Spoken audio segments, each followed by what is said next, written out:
questo segna la prima volta che il Napoli è negli Stati Uniti dal 1982. Pensi che sia un viaggio importante per il club e pensi che i tifosi ti abbiano salutato bene? Sì, per noi è stata un'esperienza bellissima. La prima volta che veniamo qua, ripeto, è stato bellissimo, i tifosi ci hanno accolto benissimo e spero che nei prossimi anni ci saranno altre partite che ci possano avvicinare ai tifosi che vivono lontano e non ci possono seguire. Grazie.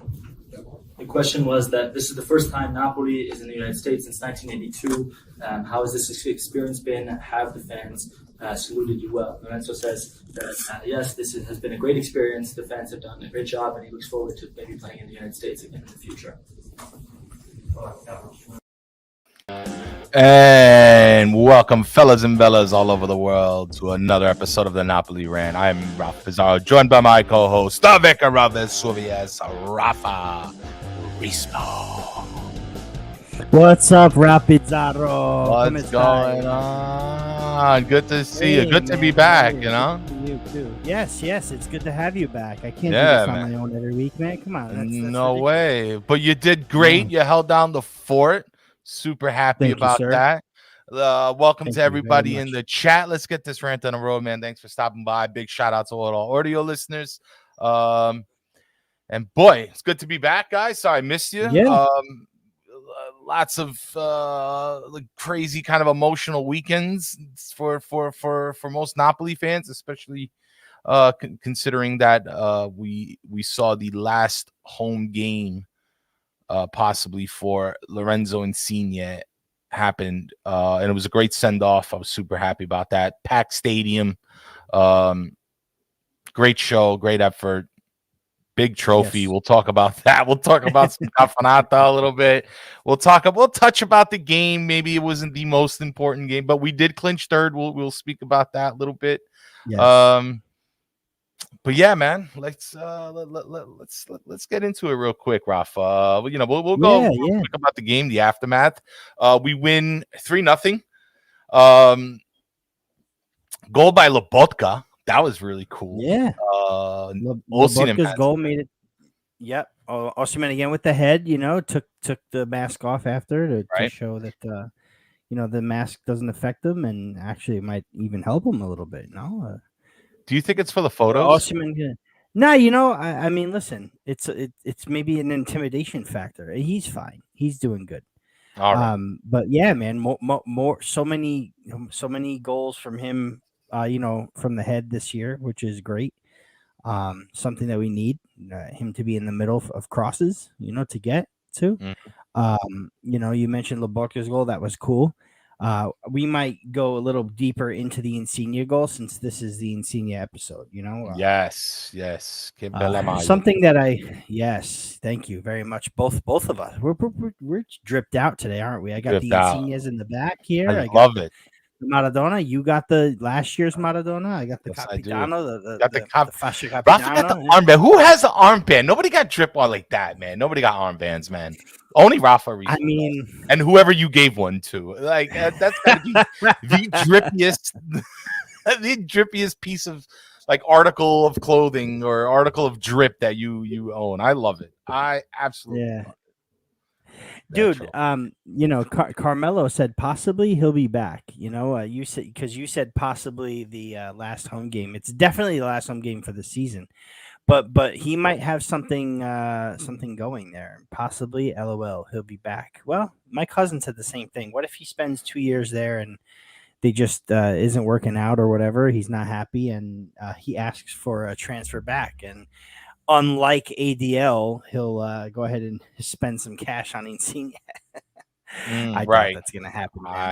But aren't we like somewhat optimists and try to at least keep all possibilities open here on the Napoli Rant, Rafa? I mean, like we are. You're right. We are. So I might as well. You never know. You just never know. I mean, he might. It's cold in Canada, and us Southerners down over there, we may be like, I don't know. I want the beach, but the MLS season doesn't run in the winter, right? So I wonder. No, it ends. It ends. Normally ends like beginning to mid-December. This year, I think it's ending in like November Mm. because of the World Cup. I think it's ending like late October, early November Gotcha. because of World Cup in November. Yeah, but yeah, no, they usually take the winter off and come back in March. So Right. yeah, there you go. Love you too, Peter. Thanks Hey, for that. I did want to before we go on. I wanted to mention the video at the beginning of the show. I'm sure everybody that was on early, that was my interview at the press conference against Barcelona in 2019. It was the day before the match, right before practice. And you saw it, you heard it. I think something that was really, really telling was how Insigne at the end of the answer to my question was he looks forward to coming back to America to play again. And only 3 short years later, well, it's happened one way or another. Was that some kind of foreshadowing, you think, Rafa? It could be foreshadowing without me knowing. Maybe Canada knocked on his door earlier, right?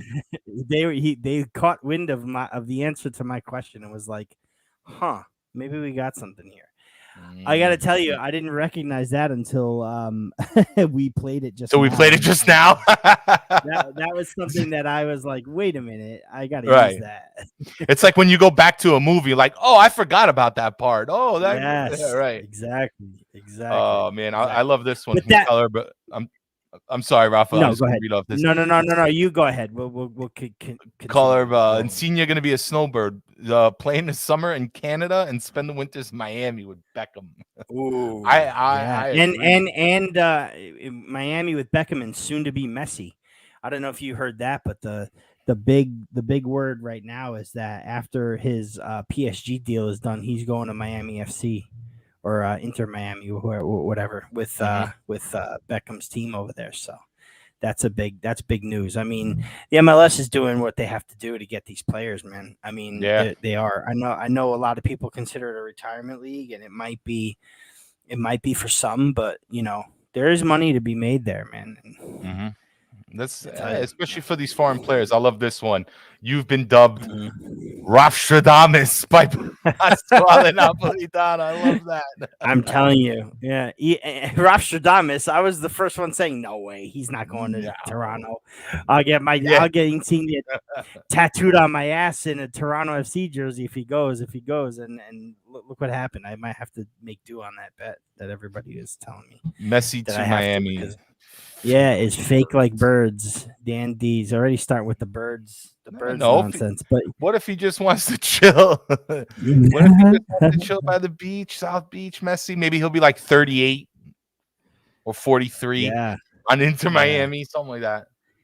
Yeah, that's be crazy. I mean, listen, I fully expect Ronaldo to go there too. There's also talk of possibly Chiellini joining New York City FC, which would be really interesting. Chiellini comes to, dude. That'd be crazy. There's some talk about that. He's why not? He's done. I think he's done in Europe. They had Juve had their. We all saw my Twitter video for celebrating the Juventus last minute draw against Lazio. That was really nice. Congrats. Congrats to Chiellini. I fucking hate you. But go on. Yeah, hey, he comes to New York. I might have to change my mind. I don't hate Chiellini. I can't. Might have to start. I never hate Chiellini. I don't like him. I can't do it. I can't hate him. Is it because of Italy? Is it because of the Italian national team? It's because of Italy. Yeah, it's because of Italy. Also, it's because him and Cavani got into a lot of battles back in the day. Cliff. Sorry, Cliff. Listen, him and Cavani got into epic battles back in the day. But you always saw them after the match. Props each other, exchange jerseys with each other. So I think he's got I think he gets a pass. Listen, when you put the Azzurri on of Italy, for me, you get a pass no matter where you play. But once you put those black and white stripes on, you can go F off, you know what I'm saying? It just doesn't I don't know. There's like I got into it with a few Twitter people about Del Piero. Like they were trying to say Del Piero's final match was the Serie A game against, I don't even remember who, and it wasn't. It was against Napoli in the Coppa Italia final in 2012 where we beat him. We sent him off his Juventus ways with a Coppa Italia L. But I made sure everybody knew I love Del Piero. Del Piero is one of my favorite players growing up, and he's a Juventino. I understand that, but when you put the Italy blue on, I don't care. And then I feel like everybody feels a way about Insigne too. May I, Cliff? Insigne, Sorry, yes. Love the respect. Listen, Cliff. I'm not jealous of the statement because this man respects everybody. But when we were covering the Nazionale during the Euros, I gave Chiellini beast of the match. All right, like I don't doubt his talent. I just don't like Chiellini the person. The player is fine. I mean, he did great for Juve, did great for Italy. But I did give him we gave him the beast of the match here on the show, and we recognized his contribution to that Euro, and I think the defensive effort between him and Bonucci quite possibly won us that trophy. At least that was for me the number one catalyst of winning. Right. And I love absolutely. You too, and I gotta we all love Cliff. How can you not? Yeah. But for me, Chiellini was the embodiment of the team. He was the guy with that. And listen, we can get into this too.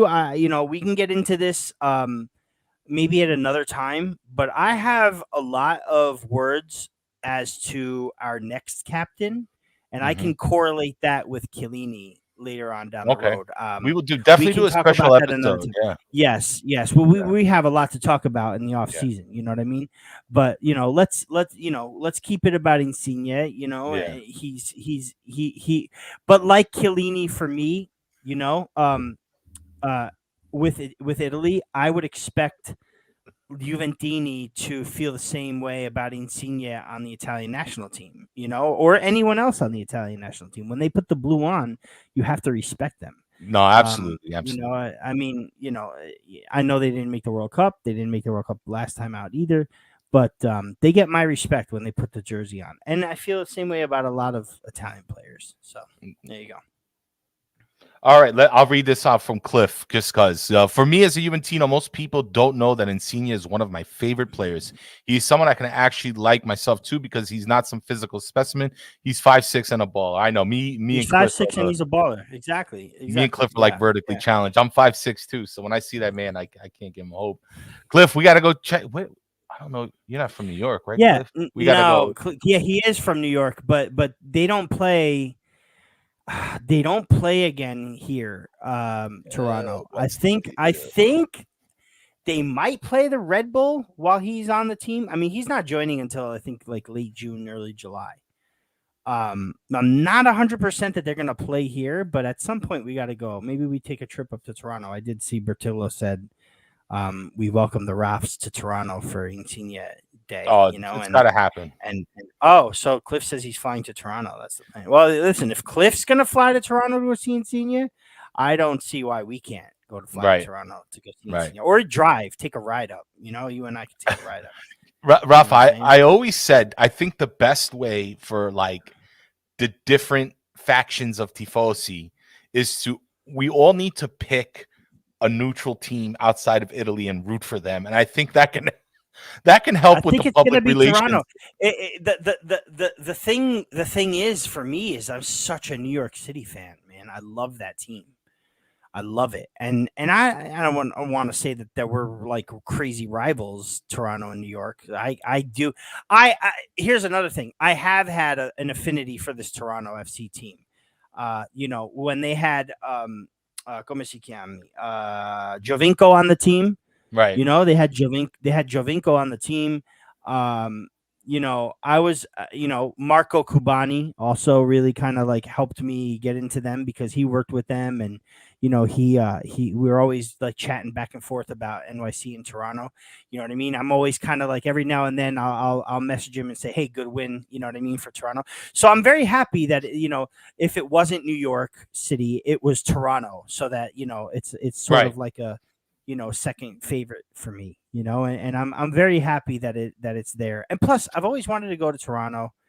I haven't been there yet either. I was planning a trip to Buffalo a couple years ago. Didn't happen, but I wanted to also try to cross the border into Toronto and check it out. So I'm really looking forward to It's gotta spending some happen. time up there with the guys too. You know what I mean? We get all together and get a nice thing going. Also for our New York City, maybe our Tri-State Napoli Club guys, stay tuned for possibly a surprise with New York City FC next season when Toronto comes to town, because I might have an in on getting a supporter section for Insigne going. I'm not gonna reveal too much. I'm not gonna reveal You know a guy, Rafa? I'm not gonna reveal who my in might Gotta be. happen. But yeah, there you go. So we'll have to figure that out. Quick plug here, Rafa, Midnight Sports. So the reason why I missed last week's episode was because I'm involved in a project, Midnight Sports, and what we do is we're streaming. It's a project that we're working on, my brother and I, and things, and we live stream for events, games, things like that. And we actually had a game. It was a charity game with the HD, so it's the Huntington's Disease Society of America, as well as the Huntington Society in Canada, had the first annual charity game to raise awareness for Huntington's disease. So, we've been working closely with them for a couple weeks, and I had so much work, so much preparation to do that I literally didn't have the time to come on the show. And then I had to step out, come back in. It was just too late. So it was the reason why I was absent last week. But, if you or loved one, a friend, or anybody suffer from this disease, definitely check it out. hdsa.org in America or hsc.ca in Canada. So let me plug that. And Rafa, That's cool, I think man. Yeah, man, it was lots of fun. Check it out. It's on the Midnight Sports YouTube. If you want to see the game, it's there. Love it. Thank you, sir. It was Matteo. I don't know a guy that knows a guy. I know the guy. The guy. I'll leave it at that. I'm not going to give it up. I'm not going to give up who it is, but working on something special for our Napoli fans in the tri-state area for next season. Hopefully we can get it done. And I'll just leave it at that until we figure it out. So quick recap. I mean, I'm not even, maybe we'll spend like 1 minute here. It was somewhat, it wasn't the most exciting game, obviously, but we did clinch third with it. So we won we clinched third. I think that's the most important part of this game, man. Yeah. For me, especially sorry, Cliff, not sorry. But honestly, a lot of Juventini make fun of this, and maybe they have somewhat of a right, but finishing ahead of Juventus, especially after all of that, the 9 years that we spent trying to catch them, you know what I mean? Yeah, was very important to me, and it was important to a lot of fans, I think, and just the fact that we, we're going to finish higher than that. We podium on Serie A, we finish third, in Serie A, and that was kind of it. You know what I mean? Like it just for me, it didn't matter too much. How we won, how we looked the game. I thought we looked pretty good, to be honest with you. We relegated Genoa. That's really nice. You know what I mean? Insigne played pretty. Honestly, Insigne had a great first half. Had a really good, good show. He ended up with the goal. You know what I mean? It was. It wouldn't be an Insigne match if he didn't miss a penalty. But this time he got lucky. I was gonna say that, dude. This time he got lucky enough to have it retaken. So for those who aren't living under a rock, or might be living under a rock, Insigne slammed his penalty on the post. Di Lorenzo gets the rebound and puts it in. So it was 2-0 for a moment, and then the referee stops the celebrations and calls encroachment, the offensive encroachment on Di Lorenzo's part. So orders the kick to be taken over again. And you think Di Lorenzo did it on purpose, Rafa? I don't know. Yeah, maybe he was looking over at Lorenzo. Was like, yo, he's looking nervous. I think he's gonna miss it. I think they're gonna know where he's gonna go. Let me encroach a I little think, bit just in case. dude, it's funny because I think the fact that he did miss it and Di Lorenzo encroached gave Insigne when the referee decided the penalty's getting taken over again, Insigne was like, "All right, I got this. I'm not missing again." That's crazy. No, if he had missed it absolutely not. again, That was sub him right then and there because I do want to mentally- say one thing. I do want to say one thing though. For all of the Insigne penalty misses this year, I think it was like five. Might have been 5. And I think it's only like 10 for his career. Honestly, he hasn't missed a lot of penalties. But for all of the Insigne penalty misses, none of them resulted in a loss this year. So I don't really Fair care enough. about the Fair enough. penalties that he missed. I don't care about that. You know what I mean? People miss penalties. I also don't. Go on. Sure. No. 2022. What do you mean 94? That too.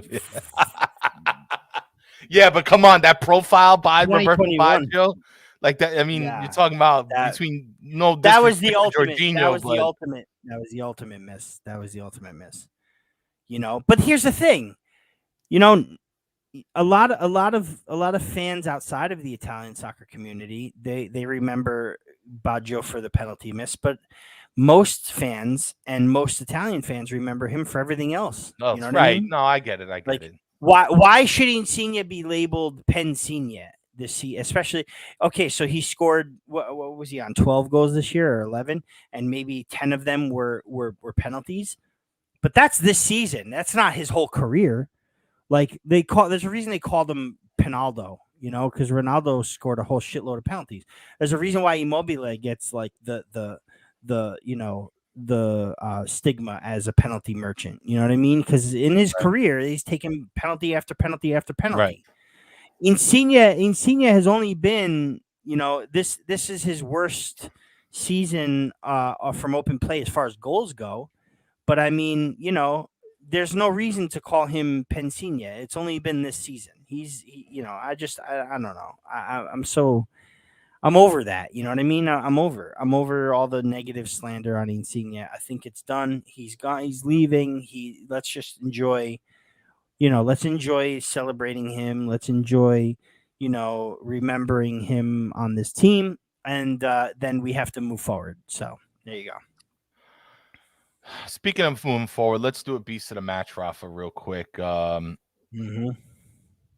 who do you think your beast of the match was? Well, there's no secret here, but let's do it. Let's do it.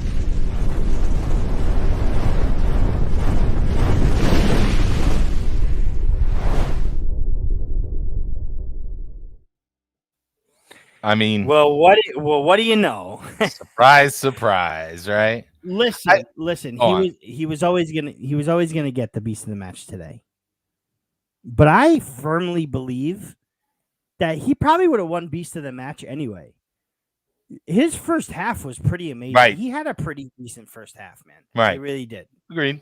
He did. Agreed. I think he did well. And, I don't know if it was under the circumstances or what, but I saw him running a lot harder. I saw him, pulling off some moves. I don't know if you guys remember, but there was that first half little what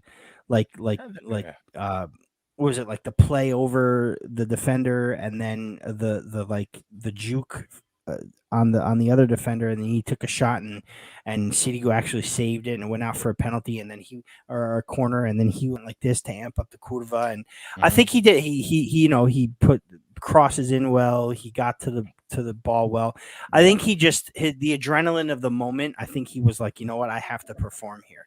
And sometimes I'm looking at it, wishing this season, like, where was this all season? But at the same time, I feel like he was playing for a little bit more this game. So, I think absolutely. he was the beast. Yeah, Ralph, I mean, you said it best. He did earn the beast. I mean, again, it was a game for me that was somewhat underwhelming. Nobody really stuck out to me that much, except for Lorenzo, and possibly because of that reason.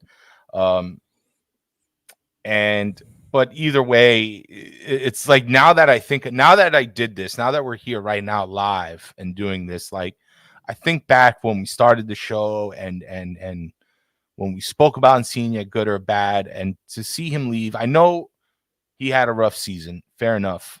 And the past 3 years, maybe 3 seasons with Napoli alone has been somewhat turbulent. So it kind of sucks to see him going out kind of like under some of those conditions. But this was a kid, who spent 10 years of his career, and to see him fall on the floor and just bawl. I mean, for me, the type of emotion, aside from his play, the emotion that he must have been feeling leading up to that very game, and then going onto the field and playing. I mean, to me, that's beastly. You know what I mean? Like that's one of the definition of a beast. And I can't imagine what was going through his mind, what was going, or what he was feeling, the nerves to this. And I think he let it all out, and it was pretty obvious. But yeah, for that alone, saluting his home, I mean, that could be a very special moment for anybody, any player, any job, anything. If you retire or this, I mean, it's a big deal. So for that alone, Insigne is the beast of the match for me. Yeah, I agree. And it's special. It's special when you get to do what you love to do for your home crowd. It's special when you get to do what you love to do for the team that you grew up supporting. Kid from Frata Maggiore who was a Napoli fan. And a lot of a lot of those people out there will sort of hit back at me. I think you have to understand that the pressure was too big for him. Yeah. Throughout his career, to perform as a Napolitan on Napoli is very difficult, and especially these days where like social media, they see your every move, they hear your every breath. It's not like it was before in the days that Ciro Ferrara played, or like in the days that Bruce Golotti played, or it's a difficult thing, and I don't understand it because I've never had to do that. So imagine. I understand it is what I'm trying to say, and I've never had to do that. So imagine someone like Insigne who actually had to do that. And he admitted it himself. He's not the most, I don't want to say mentally stable, but he's not the most. He's a very emotional character, Emotional guy, right? As is all Napolitan. He knows that he lacked a few of the qualities that you need to be a captain. And I think when he got the armband, the pressure went on him a little more to perform. And some points he handled it well, and some points he didn't. But his legacy for me is going to be, he created some memorable moments. He did the best he could with the armband, and he represented Neapolitans the Neapolitan way. And he had a love-hate relationship with the crowd, but look at the crowd on this day.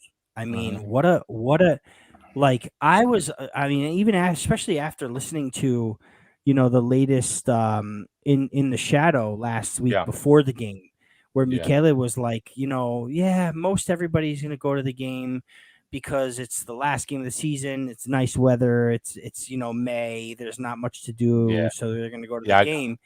And that's a thing, to go to the last game of the season.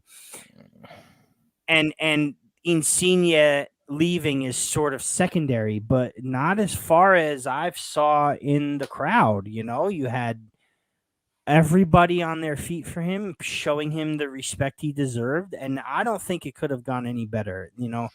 He deserves beast of the match, and he deserved everything he got on Sunday, even that big trophy. That trophy that no one knows what that is.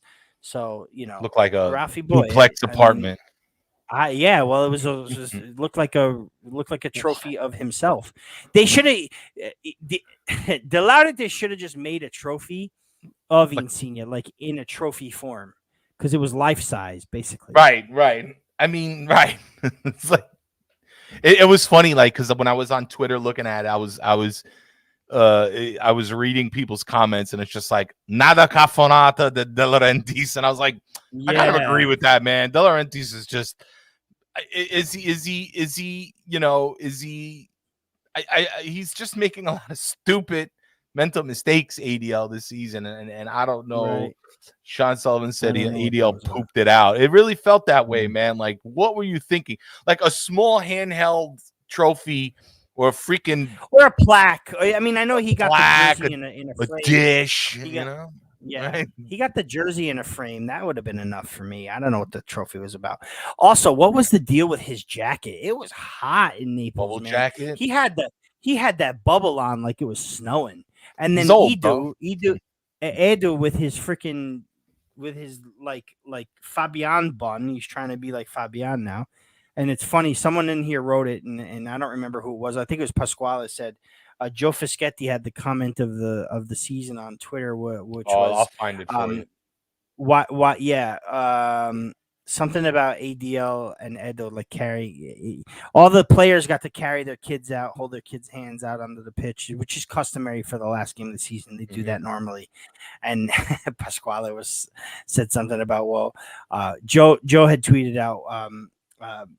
We were expecting ADL to carry Eduardo De Laurentiis out onto the pitch, which would have been that's hilarious. Imagine them holding hands. Funny. There we go. Let's give it some credit. Joe Fischetti, Pasquale said one Twitter with his comments saying ADL should have carried Ito out before the match. I agree, man. I do not. I know some people don't like ADL, but I do not like Ito, man. That guy's trouble. And this too. What was Vincenzo Bertillo asked? What was the weirder sight? ADL and Insigne holding hands, Ito's hamsick hair, or Spalletti's ball crushing jeans? I don't know. You see the way Spalletti picked up Insigne when he got subbed out? He like hugged him and lifted him up like he was a kid, man. I love you. That was kind of cool. That was kind of cool. As if they spent all these years together, I don't know. Yeah, those green shoes today too. Yeah, saw that. The tight jeans and green shoes. But I mean, I had a little gripe with I've been. By the way, I've been enjoying Shadows of the Vesuvius a lot with Henry and Michele. But he's and I believe Michele. He goes to all the games. And I mean, he has far more credibility. Yeah, he's the guy. He has far more credibility than I do regarding the atmosphere and quite possibly even why people show up to games. And I get it. We had a lot of friends. Sonomantese went, Salah went, Sereno went, Daniel Bone met up there, Henry Bell went. I mean, a lot of people went to go basically see this last game, but one can't deny that. And Salad had tweeted about the emotions that he saw amongst all the fans at the stadium, and even go ahead and said that, like, what we see on Twitter, which I agree with, what we see on Twitter sometimes, the hate, the just the impulsive emotional speech that we see sometimes really doesn't reflect the true opinions or the true feelings about Lorenzo Insigne, man, because sometimes we just social media, we tend to we display the worst of us sometimes, because it's you're behind a screen. There's not much accountability. There's not much context either to texting, like when you it's like sending a text and you're like, how do I take this text? You know what I mean? But that's what I'm saying. It's like the way I look at it, right? And Rafa, we're from the old school. So before social media, if you wanted to talk shit, you had to say it in somebody's face. And if you didn't, and somebody got caught wind of it, you might have been approached. And I don't condone violence, but I do condone, but I do approve of accountability. If you have a problem with Insigne and you have the courage to say it in his face, then I accept the criticism. But until that point, to me, it's all just shit talk, and it's emotional garbage that we're spewing. But I respect Lorenzo Insigne, and I know he's not the flashiest player. We're so, I know we sit on our FIFAs and our Football Manager, and we think that forget this guy, I can get this guy. But listen, man, the dude put 10 years of his life. Like how many of us can say we put 10 years of solid effort, doing this job? And it wasn't easy. Napoli is not an easy place. Clearly, you can see. I mean, even when we're supposed to win, we didn't win, and this and that. And even with some of those, what's the word? Criticisms that he received, he actually hung out with the ultras, like at their social club, and Giuseppe actually brought this to my attention. He spoke with them, he hung out with them. So no matter, it's like if you love somebody, you give them sometimes truths that are hard to handle, So if the ultras or whoever gave Insigne some criticism, I understand it, because if you just let anybody do whatever and you don't hold them accountable, I don't know, man. It's like they'll start taking advantage. Maybe I'm not saying Insigne, I'm just saying in general. So I like when the ultras get involved, at least in that way. I know there was the whole thing with the bus in front of the hotel, the game before Sassuolo, and some people agreed with it, some people didn't, but we scored 6 goals after it, didn't we? And it's happened before where the ultras addressed the team in the bus or in the stadium, and then like things happen because they're the ones watching, right? It's our hearts that are being broken constantly. I mean, they're getting paid to be there. We pay to be there. So we expect a certain effort. And that doesn't mean win. That doesn't even mean win or trophies, because I got into a YouTube poll of Napoli documentaries like a week or two ago. And maybe I mentioned this, I don't know. But if I'm repeating myself, I'm sorry. But the one thing that I saw that was repeated through some of these documentaries was that Napolitans understand that you're not going to win every game. They understand that you're not going to just win the Scudetto easy. They understand that. But what they do ask for is for you to put in an effort, for you to give your all, like sweat in the shirt, Right. Even with Mario Rui, like any Napolitan will say Mario Rui had his defects, but the guy hustles. He puts in whatever he can. And sometimes for Napolitani, that's good enough, And that's where the grinta is born from, is effort. It's that energy, it's that attitude, it's the fire. That's what Napoli, as hospitable as we are, we're also very intense people sometimes. And I think Napoli want to see that, or Napolitani rather, want to see that reflected in their players and in the game of the team. So, I'm all for it as long as it's within reason. The whole car with Spalletti, I don't like shit like that, but you gotta hold that guy. But even he, like Spalletti, even came out and joked about it. You know what I mean? Like you have to, it's a serious situation that he took lightly. You that's what we need more of. More people making light of situations in Naples right now. You know what I mean? And I feel like Insigne was able to do that well with the ultras, and he somebody in here said he went out to talk to the ultras when things were not working out, him and Koulibaly and Gattuso at times, and they were not afraid to go out, Mertens, they were not afraid to go out to like chat with these people because they were their people, these are their people. And we again question how he captained the team or not, but he gave his all. He gave his heart, and maybe it wasn't good enough. Maybe it wasn't enough for us to get over that hump. But honestly, I couldn't have asked for anything better, from Insigne, anything more. Moving forward, I think the captaincy of this club is changing hands is essentially something that we really need. Something needed to change, and unfortunately, it's Insigne to do it. But that doesn't mean we can't celebrate him. We can celebrate him very well. Peter, I see your comment, and I did see that.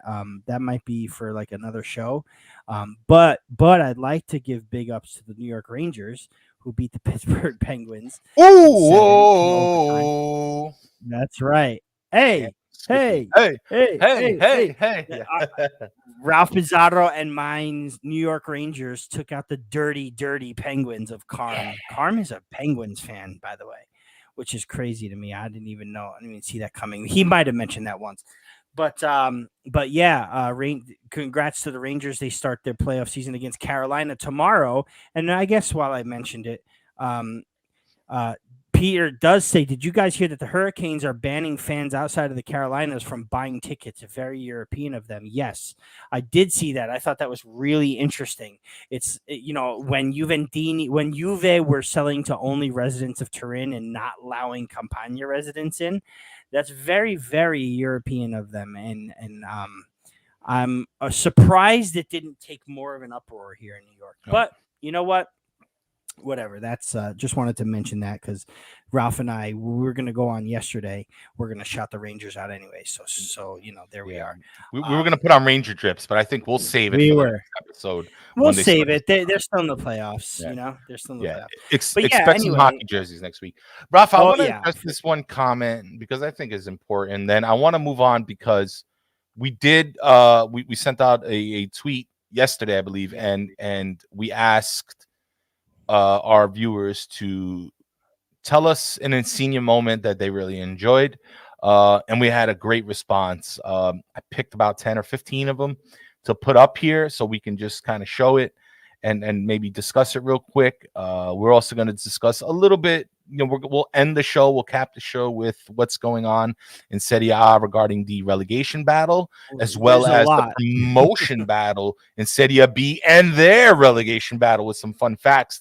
How it all ties into Napoli. It's me and Ralph were on the phone the other day, right? And it was like, holy shit, this is what's going on, right?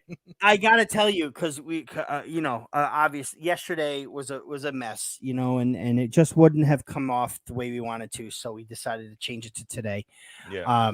But in that time that I got to work a little more on the show, doing the studies that I did for these scenarios and these situations, I couldn't believe the correlation to most of it with Napoli. It was amazing. We'll get into it, but it was amazing, and I can't wait to reveal it. So let me just read this real quick. Carmelo Frazetto says, I love Insigne, but the guy who was a little forgotten this week was Gulam. Absolute brilliant human being and been with us for 8 years. Big deal. I got to tell you about Gulam. Gulam was the best left back in the world for about 6 months, and he got really badly injured. And him, Insigne, Hamsik on that left side, man. And I know Mario Rui came in and did a really good job that season to take over for Gulam in 2018. And he did a very fantastic job. It earned him the starting spot. You know what I mean? Gulam was never the same after that. But I feel like had Gulam not been injured, had Milik maybe been available a little bit more to come in after his big injury from the season before, and then he got injured again in that season, we might have won that Scudetto against Juventus. But Gulam, for me, I mean, listen, I'll only name one of many. He stayed in Naples instead of going to the African Cup of Nations in 2019 when the tournament was in the summer, when we were missing Koulibaly, and then he came back, without enough training. He came back from the final. They lost that final, and that was that was when he came back and had the own goal against Juventus to lose 4-3 in Turin. Remember when we came back? That summer, he chose not to go with Algeria, and Algeria ended up winning the tournament. Mm-hmm. So I got to interview him after that Barcelona match that I interviewed Insigne the day before. I got to interview him after. And it's funny because I did the interview in English on the mix zone. He was coming out, so he stopped. I said, Fauzi. And basically I told him, thank you for staying with Napoli in the summer instead of going to, Algeria for the African Cup of Nations. And I said, do you think that might have helped you prepare better for the season? So when the translator went to go translate it, he said, no, because he thought he knew what I was saying. But he answered with how he answered the question thinking I asked, how did the game prepare them for the season? And he totally disregarded he totally botched the answer to my question. But I was like, you know what? He's still mad chill. You know what I mean? Like, right. The guy has done so much for the communities, and he did get to come on, and the crowd did applaud him. So, yeah, it went a little under the radar. But take a look at Chiellini and Dybala both left at the same time, right? Their last game was together, and it was at the Allianz yesterday. and it was a whole big party for Chiellini, and Dybala was almost an afterthought. Not necessarily, he got his due, but the party was there for Chiellini. There was a badge saying, Grande Chiellini, Il Grande Chielo with the 3 in the middle. There was no patch for Dybala. The flowers, the whole pomp and circumstance was for Chiellini, and Dybala was like just a little like slid in there, like, oh yeah, and Dybala's leaving too. You know what I mean? It's just the way it is. That's your captain. That's your longtime guy. That's the guy who bled for the team. It's just the way it is, man. I'm happy Spalletti at least put Gulam on the pitch instead of how Sarri treated Maggio, and that was disgraceful.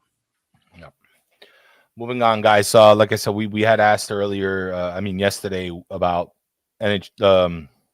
some of your favorite Insigne moments. So without further ado, we're gonna put them up here. Little graphic for everybody to enjoy. Insigne moments. Your favorite moments, guys. Again, big thank you again to everybody who contributed to this. We're gonna start with we had a few people from Twitter. And then the rest there was a handful from the Calcio Napoli Club USA chat in Facebook, and the Discord as well. So try to pick out a few. There was a few repeats. But we picked out our favorite. Here we go. Danny 1007 2014 Coppa Italia versus Fiorentina. Rafa, you want to touch on this real quick? Yes, I do. Because before I came up with my favorite all-time moment, this was my favorite match moment. This was the first thing that popped into my head when you asked what's your favorite Insigne moment. It was the Coppa Italia versus Fiorentina. Picture the scene where the match starts about 45 minutes to an hour late because of the Ciro Esposito mess outside of the Olimpico, where he was slain, right? Picture Hamsik Insigne out there talking to the ultras, out there talking to the officials. Picture all that going on, right? And then finally the game gets started, and Insigne just goes nuts and scores 2 goals in the first 25 minutes. The second goal being an amazing goal, ball that was left. I think it was passed in by Hamsik or left by Higuain, and Insigne just blasted into I think it hit the post and went in, but it was his second goal, and he did that little flip, like the front first somersault, landed on his feet, did the thing. They wore the sweetest Napoli kits I've ever seen in my life, the Coppa Italia special kits, where they had the Italian flag on the collar. That was so sick. I need that kit. I don't know where it is.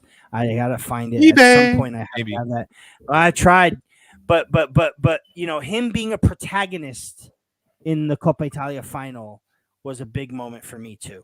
So yes, Danny, I'm right there with you for that. Thank you, Danny.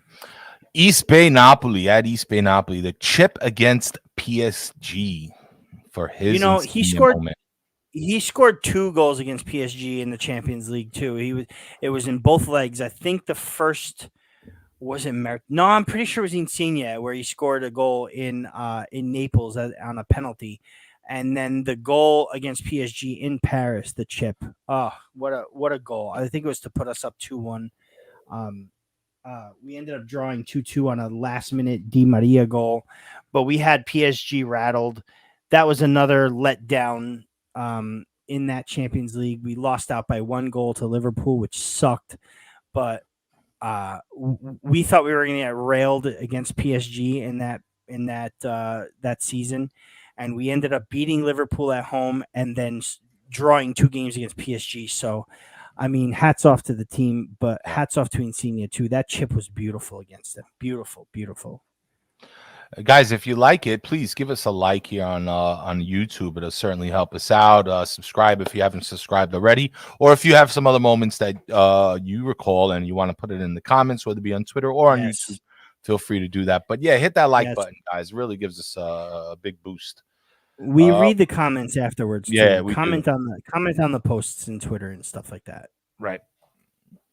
Vin Bertillo, thank you, Vin, for your contribution here. Had the cops called to his house for the celebrations as he scored in the 90th versus Liverpool. I believe you touched on it real quick.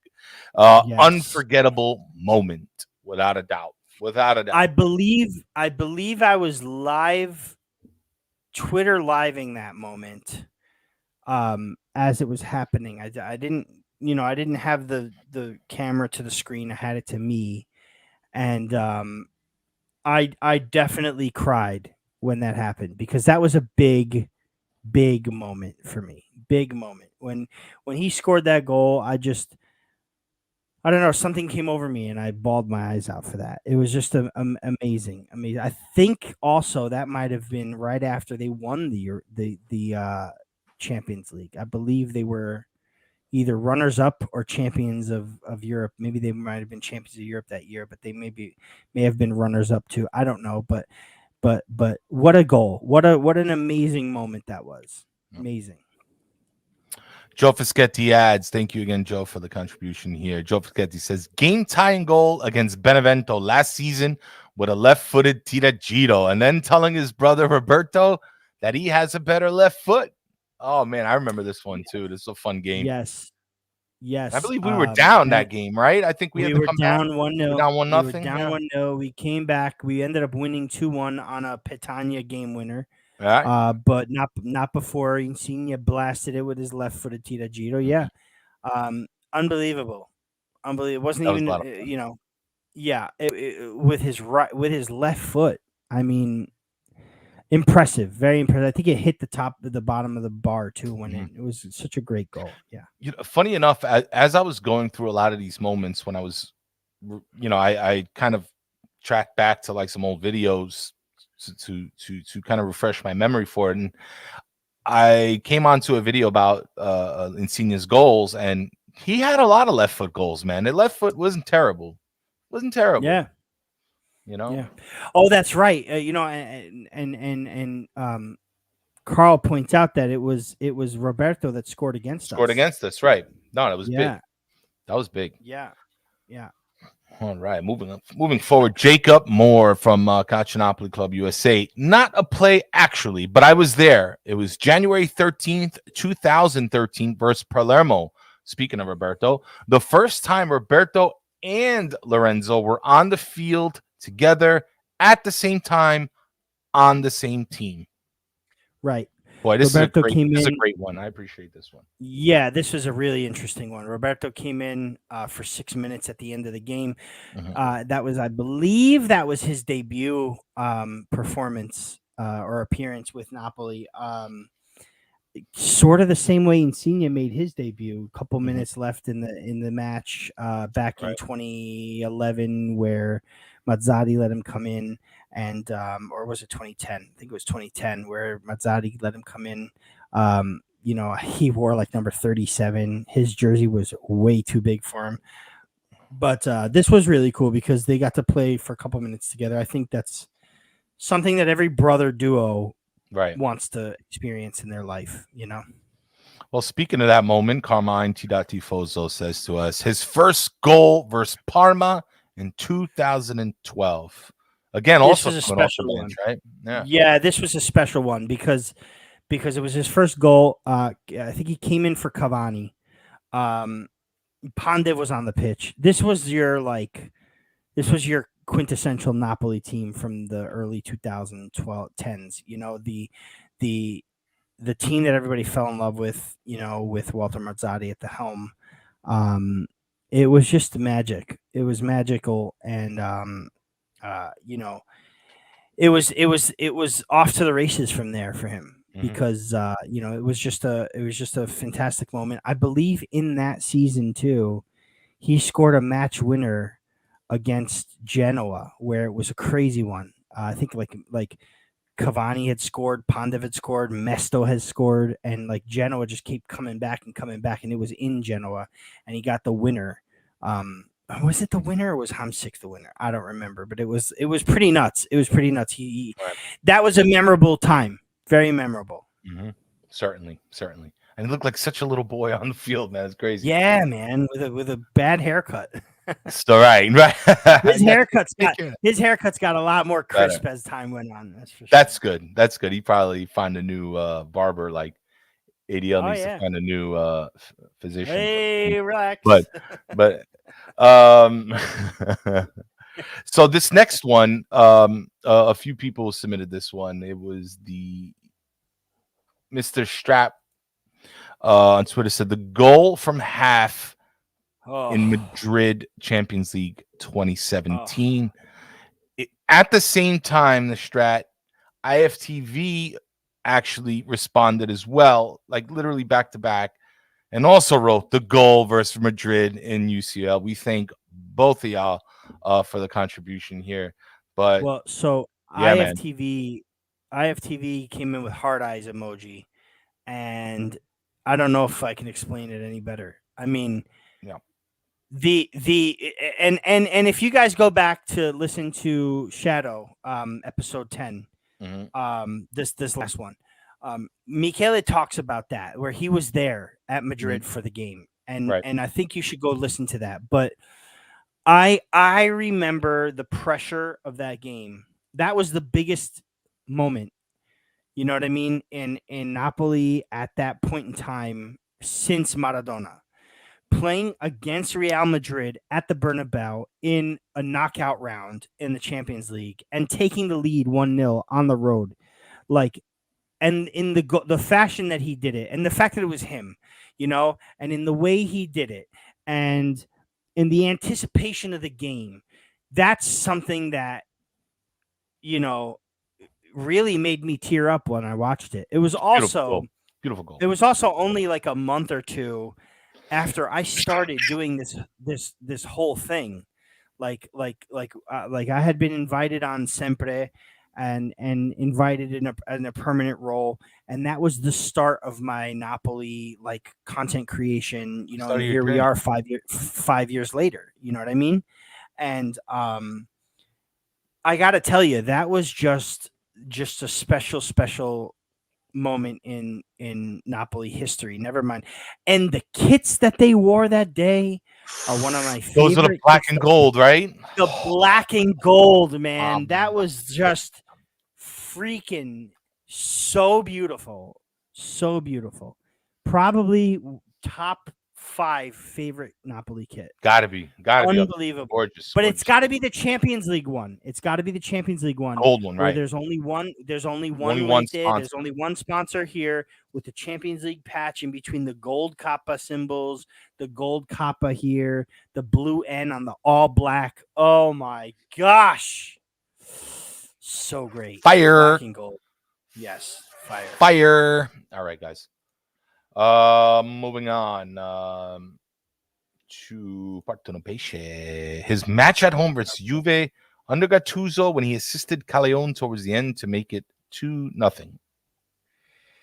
So I'm wondering if this was the match that he was. I don't know if this was the match he's talking about. Was this the one when?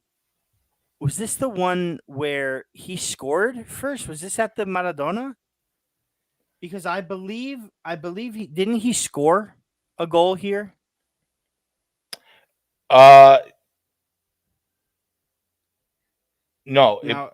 I wish Partenopei. I wish Fran was on here with us to elaborate a little bit more. But I'm gonna check it out right now. I'm taking a look at it. I'm going to move on to the next one, Rafa, because we're running short. Go right ahead. But, you move on, and I'll keep checking. Daniel Bowen, our boy. No doubt that goal in the UEFA Champions League versus Dortmund was my favorite. It was my last game before moving to California for several years. By the way, lots of submissions on this one. This was a huge favorite. Mind you, guys, I picked 15, but we had like 30, a couple repeats, but, trying to make it all work. This goal was particularly wonderful. With the most random highlight. Peter Scala says I want to say to make it 2-0, and then Ronaldo scored. Yeah, it was. I believe it was Zielinski who scored first. Then it was Insigne who scored to make it 2-0, and then Ronaldo scored to make it 2-1 shortly after that. But we beat him 2-1. But that was at the beginning of Gattuso's tenure. Mm-hmm. That was also the day Kobe Bryant passed away. Right. That was also the day Kobe Bryant passed away. Yes. So I think that's what he's talking about. But it was such a big win because we had been struggling. Right. We had the mutiny, we had all that crap that happened. Ancelotti had left, this and that, and then boom, we beat Juventus at home. It was a big day. So yeah, that was awesome. But back to Bowen, no doubt about the goal against Dortmund. That was the goal. That was the game that was famous. So the first goal, the 1-0 goal, was Higuain. Higuain scored the goal for 1-0, and it was off of I think it was off of a corner kick, but the referee missed a foul for Dortmund and didn't call it. Gave the corner kick anyway. Or maybe it was, oh no, I'm sorry, it was a player that was injured for Dortmund. He came off and was waiting to come back on, and the referee told him to wait until they played this corner kick. We scored off the corner kick, and then their manager, what's their manager at the Klopp turned to the assistant referee and like gave him that. It's a famous gif. He gave him that crazy face, and ended up getting a red card because of it, because he like threatened the referee or something. It was wonderful. But the goal that Dan is talking about is the free kick. It was his first Champions League goal. It was his first European goal. Just an amazing goal. Made it 2-0. Dortmund had just been the finalists in the Champions League against Bayern Munich. They were this was the big group with Arsenal and Marseille. It was the unfortunate group where we were 12 points and didn't make it through. But that was such a great goal. Such a great goal. I got a few more here. I'm gonna do 2 more, Rafa, because we're moving on time. Unfortunately, I gotta cut this little short. All right. Check my chat right there, Rafa. But I wanted to highlight a which one was it here? I'm sorry. From Joe Dianche. One of my favorites, the free kick against Roma. Oh yeah. During the tribute game for Maradona. Oh Stunner. Probably one of my favorites, without a doubt. Yeah. I mean, just because everything that was behind the game, between Maradona dying, between him taking a free kick, between a ball that looked like was just floating with Maradona riding the ball and then going into the goal. I mean, special moment. I believe he did it in these kits. I think that was the game that they unveiled these kits, right? The Napoli Roma game was the game that they unveiled these kits. Yes. And he did it wearing this, man. And that was a very special moment too. That might have to get bumped up to like top 3 moments for me, because he grabbed the Maradona jersey and kissed it and displayed it afterwards. What an emotional night that was. Yeah. I'm gonna end it on there because that was just that was top notch. Guys, thank you to everybody who contributed. There were so many of you guys. Thank you to all of you. I had to it was really hard to make this list, but thank you again. And maybe in the future we will do more things like this. So thank you, 90-minute club. Thank you for that shout. Yeah, and I saw your best game ever scoring against Belgium. Big moment there. Match winner against the top ranked in the Euro that we won. Big moment for his career. Certainly. All right. Now, we're going to breeze through, guys, because we're at the hour mark. It's getting a little late and got to pop off soon. But we did promise to show you some of the stats about the relegation battle. So I'm going to put those up real quick. Thank you guys so much for all the compliments. I'm going to put those up real quick, and we can talk about it. Give me 1 second while I do my thing. Do your thing. Here we go. Just a little bit of a reminder. Hold on. I got to take my little. There we go. The Scudetto. I mean, it's pretty clear. It's obviously we clinched third. Milan, win or draw next game will declare them champions of Italy, whereas Mhm. Inter with a win and a Milan loss will declare them the winners. Milan hold the head-to-head tiebreaker over Inter. Just so What do you everybody knows. think, Ralph? What do you think's going to happen? It's Milan's to lose because even if Milan lose and Inter lose, Milan still win the Scudetto. So I mean, it's Milan's to lose. You know, I think Inter is going to win their game. I think Inter is going to win their game, and Milan up until this point, I mean, it's going to be tight. But if I had to guess, I bet Milan. Okay, I think I'd go the same way. Who do you think's the better team? I think Inter is the better team all around for now, but Milan also showed some like resiliency. They're a team that with their back against the wall produced results, and I think that's one of the biggest reasons why they are where they are right now, fighting for the Scudetto. So, you know, I think it's going to pay off. Go on. And I want to say this quickly. I don't see this as a reflection against Milan, but I have to say it since I said last season.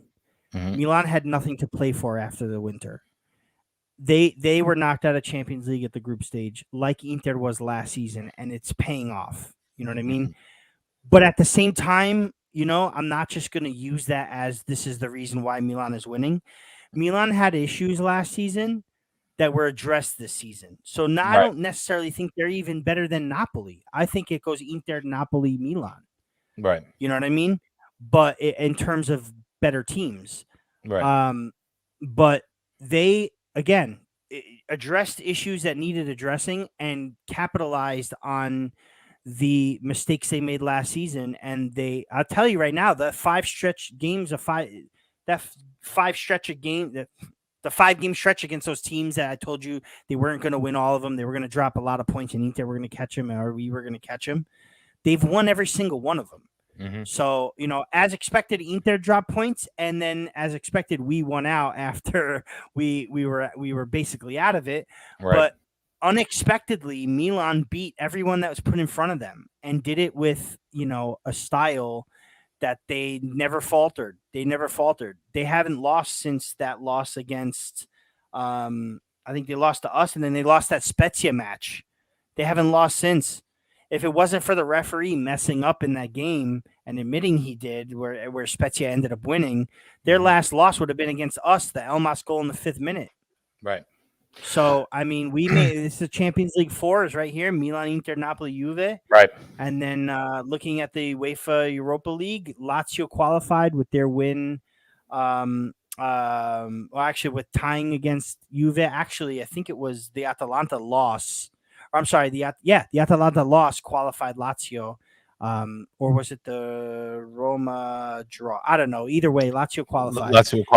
Right. Yeah. This is crazy. And then go on, Rafa, please. No, you go. Go ahead. You go. No, you go. No, I was just gonna go. Go ahead, please. I insist. No, so Lazio finishing in 5th place. I'm not sure. I mean, jury's still out where they finish, but they qualify for the Europa League group stage no matter what.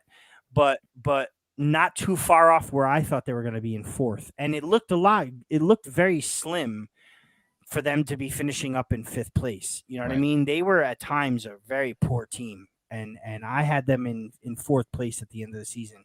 So I'm actually happy that they got closest to 4th. You know what I mean? Yeah. But you see the rest of the stats here. These guys all fighting for that 6th spot. There's also Roma, if they win the Conference League, also get an automatic bid for the for Europa League, which I think gets us another team, Rafa, to Europa. It's very weird, Ralph, because everybody that I know is saying yes. Not Italy gets an 8th spot. The thing is that UEFA caps the amount of teams eligible for Europe per country at 7. So 7 is the spot. Villarreal won the Europa League and ended up being in the Champions League, 5 teams in the Champions League. And then the 2 other teams that qualified one would have qualified for the actually Villarreal would have qualified for the Conference League in the league in Spain, but they went to the Champions League. So there were 2 representatives in the Europa League and none in the Conference League. So I'm wondering if it's the same situation where if Roma if Roma get to 8th place outside of European place, but win the Conference League, is there 4 in Champions and 3 in Europa League, none in the Conference League? Or does Italy get that 8th spot? I don't think Italy gets that 8th spot. Like I said, I think the fact that you can't have more than 7 teams in the competition makes a difference. I think spaces diminish when it happens, but we'll see. We'll see what happens next week, won't we? Quick, guys, to Serie B, we saw Lecce being they were Serie B champions, as well as Cremonese clinching as runners up. There's going to be a 2-legged playoff, a semifinal between Benevento and Pisa. The first leg was tonight. Rafa? No, yeah. I'm sorry. That was yesterday or today? It was today, right? No, the first leg, Benevento beat Pisa 1-0 on a Lapadula 85th minute goal. So 1-0 Benevento in the first leg, which is pretty good because what do we want? We want 3 teams in Campania, right, in Serie A, don't we? Yes. So basically, ladies and gentlemen, if since we have, if Salernitana stay up, and obviously Napoli is up there. If Benevento wins, we will have 3 teams from Campania competing in Serie A next year. That's awesome. Rising South. Loving it. What about Brescia Monza? What do they do? No, that's tomorrow. That's tomorrow. First leg is tomorrow. Yep, Wednesday. Brescia Monza run by the Berlusconi and Galliani, the former Milan duo. Brescia, we all know, were in Serie A not too long ago with Balotelli. Pisa, if they somehow make it, which is pretty cool. It was a long time since they've been in Serie A. But I want to really quickly mention that Lecce are champions of Serie B, managed by Roberto Baroni, the man who scored the 1990 Scudetto winner for Napoli. That's pretty cool. And Cremonese, right, with Gianluca Gaetano on loan, our very own, is managed by Fabio Pecchia, former Napoli legend, who scored a goal in the 1997 Coppa Italia final against Vicenza, who we're going to talk about now, who are trying to stave off relegation against Cosenza, with a 1-0 Christian Maggio 90th minute goal last Thursday. Vicenza had Superbike coming through at his age, getting that 90th minute goal, a right back. Come on now. Amazing. Leg 2 is this Friday in Cosenza for that, so check that out. But I love the correlation. I told you about correlation. You got Baroni managing Lecce, Cremonese managed by Pecchia with Gaetano. You got Benevento, a Campania team. 3 Campania teams possibly. You got Maggio, who represents Vicenza in the relegation stave off, and Vicenza is a team that beat Napoli in 1997 for the Coppa Italia, in which Pecchia scored in. Which I don't know. It's just amazing. It's giving me chills how these teams fighting for these places have such a correlation with our team, and we're able to present that to our fans here. Amazing stuff. Awesome. We'll try to get some more. We'll try to get some more stats out there on our Twitter wall for you guys to enjoy. But one last quick one. Go ahead, the Serie A relegation battle comes to an end this weekend as well. So the Scudetto is decided at 12 o'clock Eastern, noon time here, right? And relegation is decided at 2:30. It's Salernitana against Udinese. It's Cagliari against Venezia. And Venezia is already relegated. It has to be, I believe, Salernitana with a point stays in Serie A. So all they need is a point. They've beaten Udinese 2 months ago. They beat Udinese. Why can't they do it now? Right? You got Cagliari, who are fighting for their Serie A lives. You got Genoa, who's relegated to Serie B. We relegated them. They last were in Serie B with us, came up to Serie A with us. The last time they won a promotion was against Venezia in the last match day of 2004, where they were found to be match fixing against Venezia, the team that they're relegated with. It's just amazing how everything is coming full circle here. It's something else, man. I'll tell you right now. Let's get a big Forza Napoli Sempre from the chat so I can put up on the wall here, guys. Thank you again to everybody in the chat that stuck with us out, man. You guys are amazing. Big shout out to everybody on the audio podcast listening in. I know you didn't get to see some of the graphics, but be sure to come on YouTube if you do want to take a look at some of those things, man. Check it out. You can look at our pretty faces by doing that too, and our really cool sets. Right? Of playing the award show. Get off the stage. We started. We gotta go. Yeah. No, we started a little later today, so we're trying to go.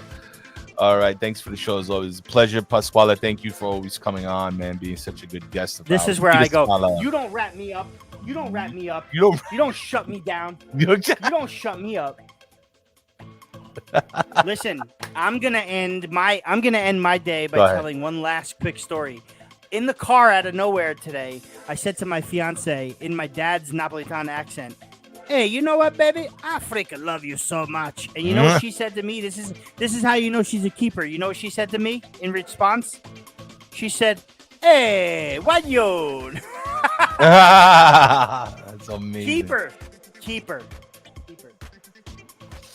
Yeah, shout out to the Shout Out of Vesuvius too, man. Certainly check them out, man. Yeah, big fans of them. Good stuff, man. Big fans. The network is booming. With good, birds are not real. Content. Yes, birds are not real. But yeah, thanks again, Rafa. Great show as always.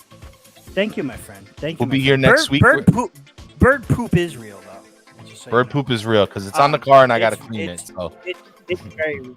We'll be here next week. It's the end of the season, so we have to wrap the season up. We have to give these guys, we can do a more elaborate as the weeks go on, but we have to somehow talk about the season next week, right? We certainly will. We're trying to set up a few good episodes, guys. Stay tuned on Twitter for more information about that. We're trying to bring back the Napoli 500. Hint, hint, wink, wink. For the end of the season, we're setting that up. It's going to take a couple weeks for us to do, so look out for that because I think with the whole Mercato and everything, it'll be such a fun episode. We did it last time. Everybody had a good time. I really want to do it again. So, are you guys doing a show off season? Yes. Oh yeah, we're gonna be doing them. Not weekly, but we're gonna be. Yeah, we'll be up there. We'll definitely try. We want to find some other Napoli content creators, things like that. Maybe talk more. We'll have Frank on with Michele. Maybe Joe Fischetti come on. Maybe Dom. Just to kind of talk things, talk about the season, talk about certainly when the market happens. If we get, if we get any more news, popping news. So. Yeah, it might not be weekly. We are also going to set some stuff up for next year.